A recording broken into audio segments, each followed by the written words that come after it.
Eu quero trazer algo que eu falei com a juventude no início, quando nós fizemos um culto temático. Para quem não me conhece ainda, alguém não me conhece, erga a mão? Estou bem popular, pastor. Todo mundo aqui me conhece. Então, sou líder de jovens, né? Então, a gente tem aí algumas coisas tratando com eles. E nós fizemos, né, um culto, um culto temático daquilo que está acontecendo no mundo hoje. O que é? Todo mundo está triste, ninguém quer falar mais da Copa do Mundo, né, gente? Mas está funcionando ainda, tá bom? Brasil saiu, mas ainda tem jogos aí. Inclusive, né, o Gigante está jogando, ou já jogou hoje, não sei. Não acompanhei mais também, fiquei chateado. Não acompanhei mais. Mas, gente, o que está acontecendo? Fala comigo, Copa do Mundo. Gente, como gente viva, Copa do Mundo. E eu trouxe, né, para a juventude, né, a Suzy fica brava comigo de eu usar essas palavras erradas aqui em cima. Depois ela me corrige. Ela, como professora, fala, não pode. Tá, então, eu trouxe. Eu, como tema temático, né, a gente falou um pouquinho sobre a Copa do Mundo. E eu falei algo para eles, eu quero compartilhar com vocês antes de iniciar a palavra. Na verdade, tem tudo a ver com a palavra, tá bom? Uma coisa que o Espírito Santo também falou no meu coração, porque assim, irmãos, são uma campanha desde... Quem está vindo, né, o Galpão, por exemplo, a galera que veio no sábado, está vindo na igreja desde sábado já, né? Veio sábado, aí iniciou a campanha, né, veio no domingo no culto, aí iniciou a semana de propósito na segunda e está vindo a semana toda, né? E eu sentado ali na quarta-feira, ouvindo a mensagem, veio um versículo, pastor. Veio um versículo, Salmo 122, versículo 1, que diz: alegrei-me quando me disseram, vamos à casa do Senhor. Então é uma semana vindo na casa do Senhor. É uma semana vindo aqui, né, ouvindo, aprendendo, sendo edificado pelo poder de Deus, porque é Ele que opera aqui, é Ele que restaura aqui, é Ele que está cuidando de você. E é isso que eu quero falar para você, é um motivo de muita alegria, de felicidade imensa, de você poder conseguir vir no culto a semana toda. O salmista, quando ele falou assim, alegrei-me quando me disseram, vamos à casa do Senhor, eu fiquei imaginando ele assim, pastor, uma campanha de 6 dias, ele indo todo dia, e todo dia ele indo, não assim, nossa, o pastor falou lá, fez eu falar no final do culto, né? Fez eu prometer no final do culto, vou ter que ir. Não. Eu acredito que você está com expectativas lá em cima todo dia. Acorda de manhã, não, hoje eu vou para o trabalho durante a semana, né? Lógico, mas à noite tem culto. À noite tem semana de propósito. À noite Deus vai falar comigo. À noite eu vou colocar tudo aquilo que está no meu coração apertado diante da presença de um Deus que ouve, de um Deus que pode fazer. Eu não vou reclamar para ninguém não vou colocar para ninguém não. Sabe aonde eu vou agora? Eu vou me derramar lá na presença de Deus. Primeiro eu vou ouvir a palavra, eu vou me alimentar da palavra, eu vou sair de lá edificado, e em nome de Jesus, eu vou sair de lá fortalecido. Alegrei-me quando me disseram, vamos à casa do Senhor. Quando você coloca isso no seu coração, não, eu vou lá porque eu vou ouvir palavras, eu vou lá porque eu vou edificar a minha fé, eu vou lá porque eu vou encontrar um irmão, eu vou lá porque eu vou receber um abraço dele, e aquilo vai me mostrar quem é Deus então eu vou lá, então eu estou feliz, porque eu estou na casa de Deus, então entenda isso. E eu pude sentir isso, cara. Quem está comigo? Quem está comigo? Eu pude me sentir isso na quarta-feira. Foi uma semana exaustiva. Foi uma semana muito cansativa para mim, né? Estamos trabalhando lá na empresa, no processo de inventário, né? O Vande sabe, já trabalha com isso, sabe que é exaustivo demais. Mas quando eu chegava em casa, às vezes eu encontrei o Samuca um dia na pista. Estava acabando de chegar em casa, ele estava vindo para a igreja. E eu cheguei lá, tomei meu banho, e a palavra bateu no meu coração assim, alegrei-me quando me disseram, então eu vou feliz para a casa de Deus, porque é lá que eu vou encontrar pessoas, é lá que eu vou encontrar o meu chamado, o meu ministério, é lá que eu vou encontrar o Deus Todo-Poderoso. Amém? Então toda vez que você vir aqui, Rodrigo, nossa, minha vida está uma luta só, minha vida está... Mas irmãos, é aqui o lugar para restaurar é aqui, o lugar para consertar é na presença de Deus, é no altar de Deus, o lugar para resolver é aqui. Então se alegre. Eu não tenho motivo para me alegrar, Rodrigo. Nós conversamos, eu não quero trazer todas as mensagens que eu falei para os jovens nesses últimos dias, mas nós falamos lá, só o fato de Deus falar assim, que depositou a graça dele em vasos de barro, já é um motivo por demais para você glorificar e exaltar a Deus. Eu mostrei para a juventude também aqui, versículo no qual fala que Deus nos amou primeiro. Então só o fato de você saber disso, que Deus te amou primeiro, já é um motivo para você falar assim: eu amo a Deus porque Ele me amou primeiro. Então entenda isso. Alegrei-me quando me disseram. Então se alegre neste lugar, irmãos. Quem está comigo? Então entrando lá naquilo que eu estava falando, que eu falei para eles no tema da Copa, eu vou entrar na palavra calma. Diga para o seu irmão assim: calma. Disseram com tanta calma, né?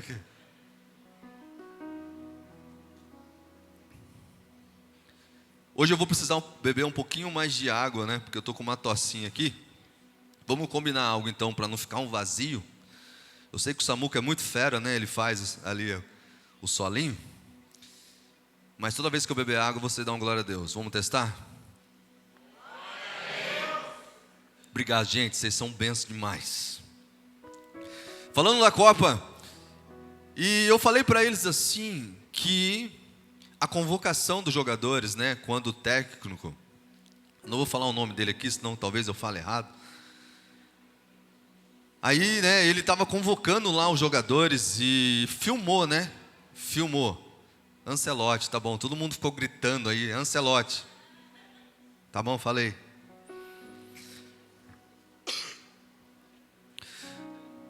Aí ele, né, estava convocando os jogadores, convocando lá a seleção. E passava os vídeos na casa, né, dos jogadores que estavam recebendo o nome.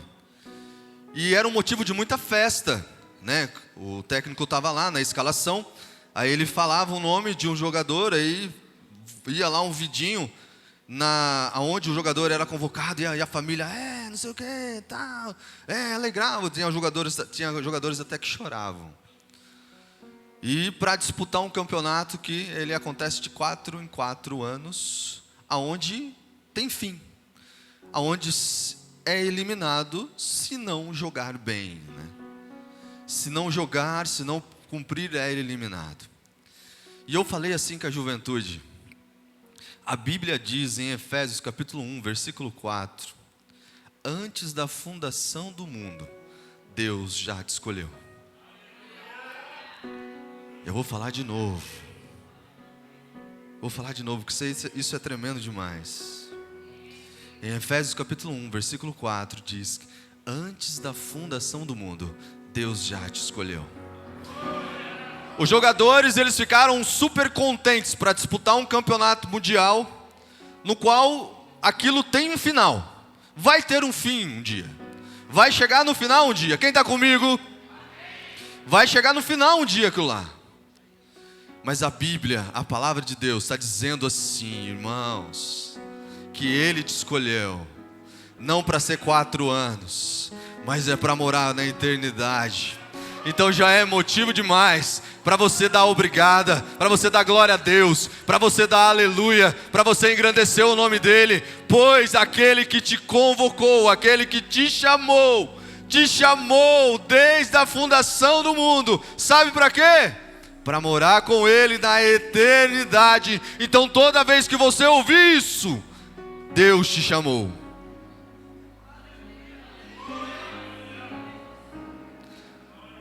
É motivo demais para você falar assim: obrigada, Jesus. Glória seja dado a Ti, Senhor, louvado seja.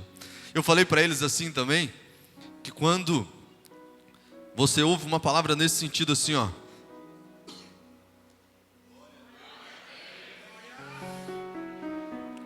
Vocês são fera, hein? Quando a gente ouve uma palavra nesse sentido assim, ó, Deus está em nós. Deus está em nós. Quando eu ouço isso, já é também motivo para mim dar um glória a Deus muito alto. Sabe por quê? O Deus que está falando que está em você é o Deus Todo-Poderoso.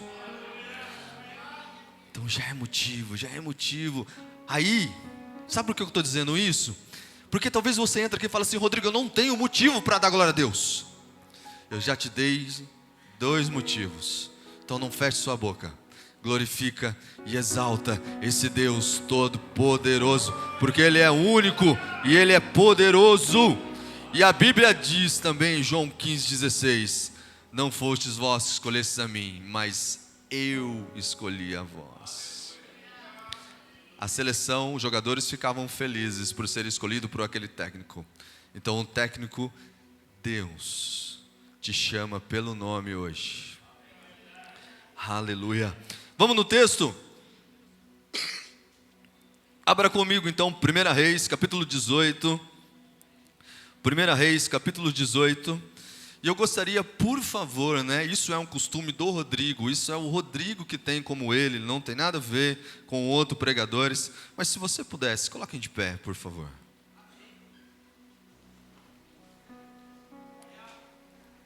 Efésios, 1 Reis, capítulo 18, quem abriu diz glória a Deus. Efésios, capítulo 18, nós iremos ler do versículo 28. 1 Reis, capítulo 18, versículo 28. 1 Reis, capítulo 18, versículo 28. Tamo junto, gente? Que bom. Diz assim, ó: assim eles clamavam em alta vozes, e se retalhavam com facas, com lancetas, conforme o costume, até derramarem sangue. Passou um meio-dia, e continuaram a profetizar até a hora da oferta de cereais. Porém não houve voz, nem resposta, nem atenção alguma. Então Elias disse a todo o povo: chegai-vos a mim. Fala assim comigo: chegai-vos a mim. E todo o povo se chegou a ele, e Elias reparou o altar. Fala assim comigo: reparou o altar do Senhor que estava em ruínas. Tomou Elias 12 pedras, segundo o número das 12 tribos dos filhos de Jacó, o qual viera a palavra do Senhor, dizendo: Israel será o teu nome. Com as pedras edificou um altar em nome do Senhor, e fez um rego em redor do altar, grande o suficiente para caber 2 medidas de semente. Armou a lenha, dividiu o novilho em pedaços, e colocou-o sobre a lenha. Então disse: enchei-a de água 4 cântaros, e derramai sobre o holocausto, sobre a lenha. E disse mais: fazei-o segunda vez. E o fizeram segunda vez, e disse ainda: fazei terceira vez. E fizeram terceira vez. A água correu ao redor do altar, e encheu também o rego. Quando chegou a hora da oferta de cereais, o profeta Elias aproximou-se e disse: o Senhor, Deus de Abraão, de Isaque, de Israel, manifeste-se hoje que tu és Deus em Israel, e que eu sou o teu servo, segundo a tua palavra, fiz todas essas coisas.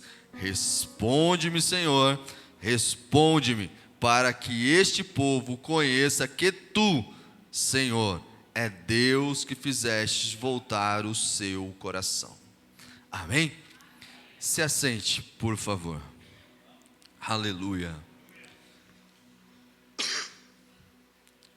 Vamos agora à história, mas para que nós possamos entender esse episódio em específico, para que nós possamos entender aquilo que está acontecendo aqui agora, nesse episódio, eu gostaria de voltar um pouquinho para trás, voltar um pouquinho antes, para a gente chegar até aqui. Quem está comigo?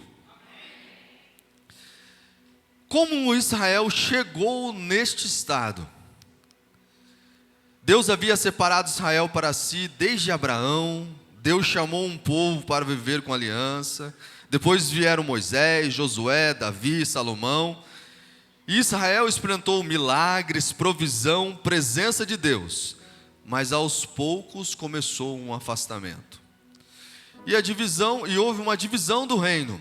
Após Salomão, o reino se divide em reino do norte, Israel, e reino do sul, Judá. Israel começou a ter reis cada vez mais perversos, até que surge Acabe. A Bíblia diz em 1 Reis, capítulo 16, versículo 30, Acabe fez o que era mal perante o Senhor, mais do que todos os que foram feitos antes dele. Então vamos agora comigo a esse, vamos voltar um pouquinho. Deus sempre quis e escolheu Israel para ter um relacionamento com eles. Deus, ele pegou esse povo, ele cuidava dele constantemente. Se você começar a ler a história, você vai perceber o cuidado poderoso que Deus teve com eles durante o deserto. Deus teve com eles durante guerras. Então Deus cuidou daquele povo constantemente, em todo o processo, em todo o período da Bíblia.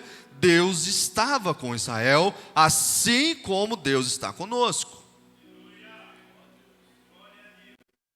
Vou dizer de novo, talvez você não entendeu. Eu vou até beber uma água, vamos lá. Amém. Deus estava com aquele povo porque Ele escolheu ele. Escolheu Israel. Então Ele provia, Ele cuidava, Ele estava com o povo, cuidando do povo constantemente, assim como Ele está cuidando de mim e de você. Só que chegou um certo momento, que Davi, ali do período de Israel, que houve uma divisão, reino do norte, reino do sul. E com essa divisão começou a surgir reis. E voltando agora a Acabe, a Bíblia descreve que ele foi o pior de todos. Ele casou com uma mulher chamada Jezabel. Não só Jezabel trouxe a área política para o povo, mas trouxe também a idolatria a Baal para aquele lugar ali. Então Acabe começou a abandonar os altares de Deus e começou a colocar altares de Baal.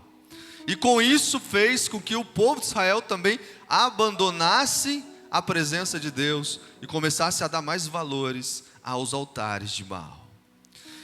E a Bíblia diz em 1 Reis capítulo 17 que Elias então faz uma oração. E essa oração faz com que a chuva acabe. Houve aí 3 anos e meio sem chover. Irmãos, o Felipe está aí hoje? O Felipe está aí? Não, mas o Felipe é agricultor, tem mais pessoas agricultores aqui. E nós entendemos também que a água é vida, gente. Então você imagina o caos que estava aquele momento sem água. Às vezes nós passamos por períodos aqui. Quem está comigo? Quem está comigo? Às vezes nós passamos uns períodos aí sem água, Às vezes corta a água ou a água está suja. Aí já é um desespero, não tem água para tomar banho, não tem água para cozinhar. Você imagina cessar a água, acabou a água, não chovia, os poços estavam diminuindo. Então imagina ficar ali sem água. Israel estava naquele momento ali. Deus fez, Elias orou e a água cessou. Por quê? O povo naquele momento estava se afastando da presença de Deus, estava esquecendo quem é. A geração que Deus tinha livrado tinha morrido, e levantou uma geração que não começou a ouvir aquilo que os pais diziam, mas começou a ouvir mais aquilo que o rei estava dizendo, e o rei era perverso demais, e a presença de Deus foi afastando do povo. E a consequência disso, começou a surgir escassez sobre a terra, começou a acontecer as coisas ruins, Israel começou a padecer, e chegou nesse cenário aqui. E a seca, ela era, né, um reflexo da condição espiritual. O que a seca traz? Fome, escassez e sofrimento. Antes da chuva desaparecer do céu, Deus já havia desaparecido do centro do coração do povo. Antes de parar de chover, o povo já tinha se esquecido quem era Deus. O povo já tinha se esquecido de que aquilo que Deus fazia, da escolha, de Deus ter escolhido um povo, Deus ter guardado aquele povo. Israel já estava começando a se esquecer daquilo. Então entra Elias em 1 Reis, capítulo 18, 21, ele diz assim para o povo, quando ele está confrontando o povo, ele diz assim, ó: até quando cochoareis em dois pensamentos? Em outras palavras, até quando vocês vão tentar servir dos dois senhores? O povo queria servir Deus e Baal, presença e pecado, altar e idolatria. Mas isso não convém, isso não é da parte de Deus. Somente a um Deus nós temos que adorar. Somente a um Deus nós temos que invocar. Somente a um Deus nós temos que colocar o nosso coração, a nossa petição. Deus, Ele não divide a glória dEle com ninguém. Ele não divide você com ninguém. E o povo começou a deixar Deus de lado e começou a cultuar a Baal. A primeira atitude de Elias não foi pedir fogo. Elias não começou orando pelo fogo, não começou pedindo chuva, não começou enfrentando Baal. Primeiro, o que Elias fez e o que Deus vai fazer nesta noite? Primeira coisa que Elias fez, ele reparou o altar. Primeira coisa que ele fez. Por quê? Reparar, eu fui atrás da palavra, né? Reparar significa reconstruir aquilo que foi quebrado, voltar ao propósito original, dar novamente lugar que pertence a Deus. Elias, ele podia orar ali, ele podia falar assim: Deus, manda fogo, ou Deus, manda chuva agora, mostra para esse povo. Mas Elias entendia, e eu quero que você entenda nesta noite, eu entendi isso, que antes da bênção eu preciso restaurar a minha intimidade com Deus. Eu preciso restaurar o meu altar com Deus. Eu preciso restaurar a minha gratidão com Deus. Então antes de eu pedir chuva, antes de eu pedir provisão, primeiro eu tenho que me colocar diante dEle. Porque através dEle, através do amor incondicional dEle, você está aqui nesta noite. Através que Ele mandou um Filho, através dEle mandar Jesus, através dEle mandar Jesus morrer naquela cruz, o véu foi rasgado, e hoje você pode orar a Ele, e Ele vai te responder. Através de Jesus, você ganhou todas as coisas. Então primeiro, temos que restaurar o nosso altar. Primeiro, gente, o nosso altar de adoração a Ele, o nosso altar de gratidão a Ele. Só o fato de você estar aqui hoje é motivo para você agradecer a Deus. Então Elias chegou e viu o povo destruído, mas ele falou assim: não, peraí, primeiro eu preciso restaurar a intimidade desse povo com Deus. Primeiro o altar precisa estar restaurado, para depois, para assim depois vir a provisão de Deus. Você entende isso? Que Deus escolheu Israel lá no passado para ter uma intimidade com Ele. Que Deus está escolhendo você aqui hoje para ter uma intimidade com Ele. Deus quer fazer grandes coisas na sua vida, sim. Nós aprendemos a semana toda. Mas uma coisa que Deus quer fazer, e é importante para a igreja, é urgente para a igreja. Deus quer restaurar o altar de adoração a Ele. Porque assim uma igreja avança, porque assim uma igreja vence. Entenda isso, igreja. Primeiro é o altar. O altar estava destruído. Israel estava lá todo destruído, cultuando outro Deus. Aí Elias chegou e falou assim: para com isso. Não, vamos parar com isso. Primeiro que ele fez, chama todo mundo, vem cá. Chama todo mundo, vem cá. Sabe o que nós precisamos fazer? Vamos restaurar o altar. Vamos trazer Deus de volta para este lugar. Vamos trazer Deus de volta para este lugar. Santo é Jesus. Louvado seja ti, Jesus. Venha para este altar, Jesus. Venha para este altar, Jesus. Quero restaurar este altar, Jesus. O meu altar de adoração a ti, Senhor. Elias falou, chamou todo mundo. Aí começa. Aí ele começa a pegar as 12 pedras. E eu perguntei para Deus, mas por que as 12 pedras?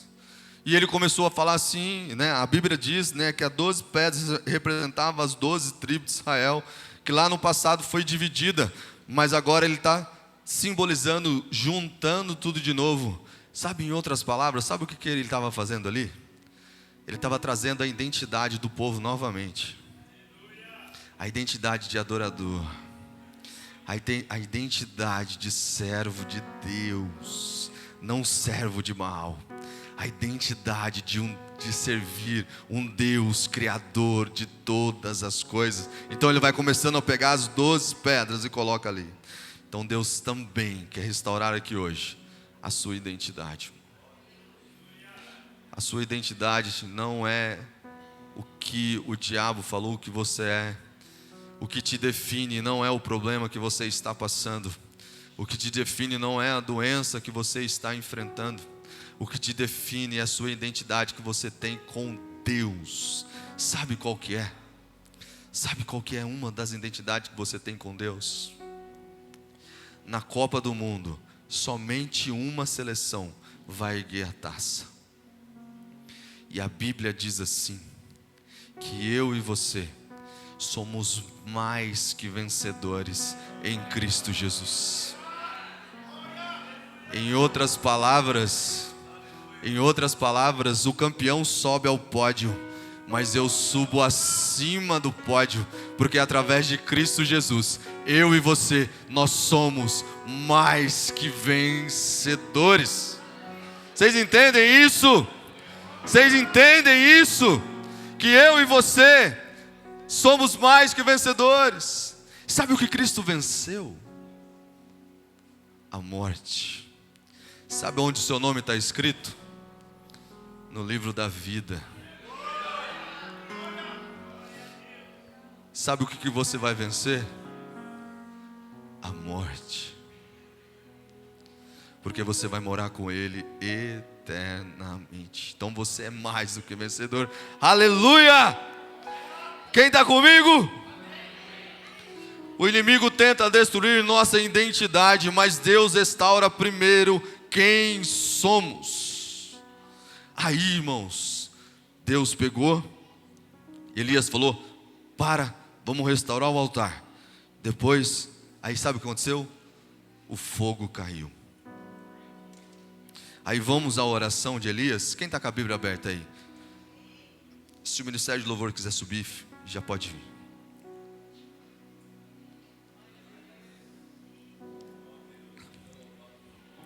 Dezoito 36, vamos acompanhar comigo.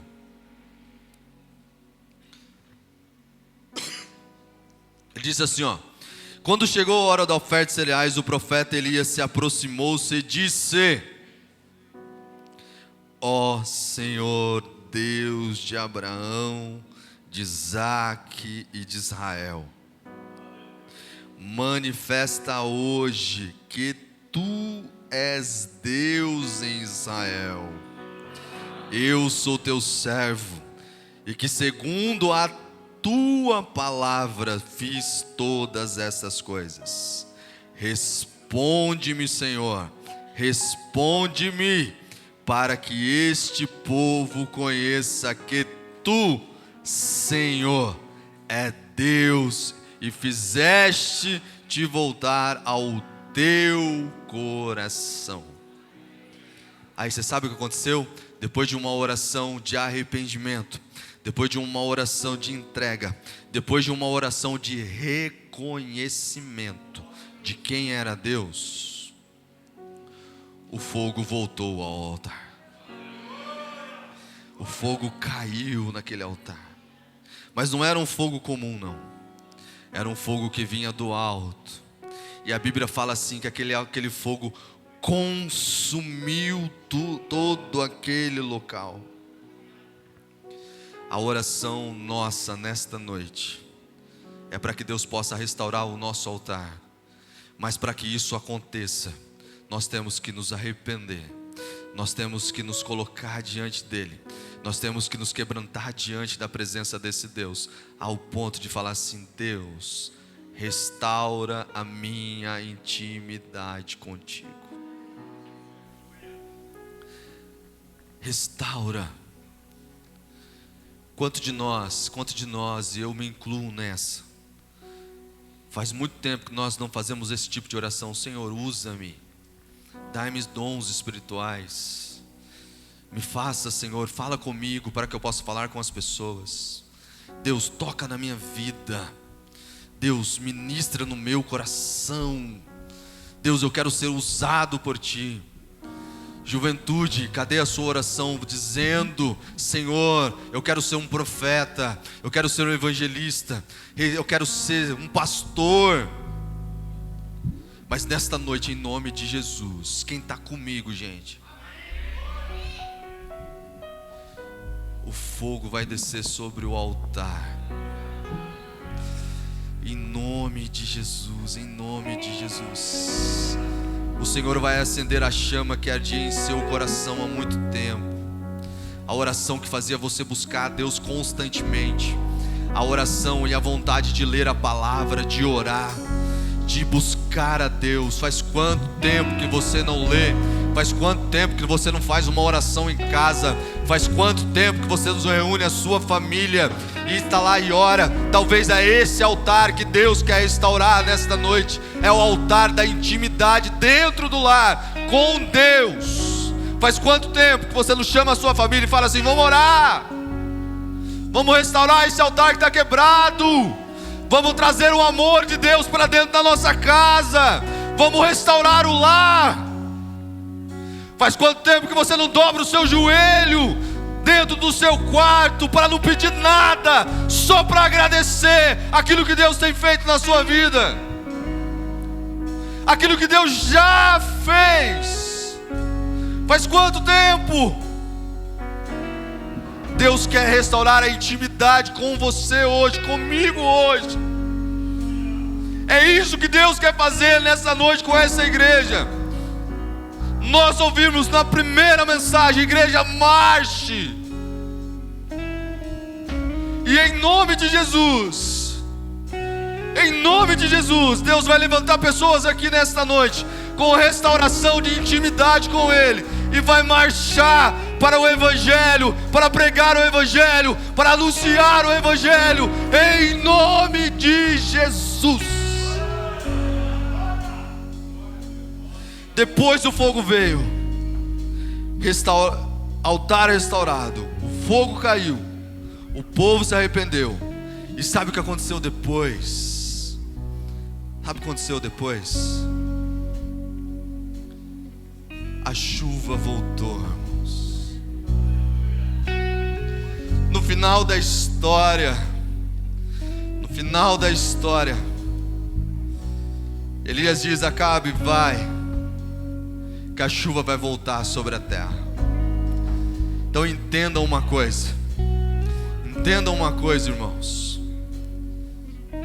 Primeiro, a intimidade com o Pai. Aí lá você vai entender que você está cuidado por Ele. Aí lá você vai entender que você está abraçado por Ele. Aí lá você vai entender que Deus está ouvindo as suas orações, ainda que você não acredite que não. Lá você vai entender tudo quando você chegar na intimidade, mas sabe o que vai acontecer depois. Quem está comigo? Quem está comigo? Sabe o que aconteceu depois? A Bíblia diz assim, que Elias falou, vai sair chuva, vai descer chuva sobre a terra, vai cair chuva sobre a terra. E a história diz assim que Elias foi e falou para o moço, vai olhar, vê lá. Nada. Mas na 7ª vez, vou resumir a história que o tempo já foi. Na 7ª vez, o moço olhou e falou assim, viu? Tem uma nuvem lá, mas olhando assim, é do tamanho da palma de um homem. Então sabe o que ele falou? Então fala para ele, ó, pega os carros, corre, que vai vir abundante chuva sobre a terra. Depois que o altar foi restaurado, aí Deus trouxe vida à terra. Então entenda, igreja, restaura o seu altar, traga fogo sobre o altar, restaura o seu altar, a sua intimidade com Deus, e depois haverá abundância sobre a terra, em nome de Jesus. Se coloquem de pé, aleluia.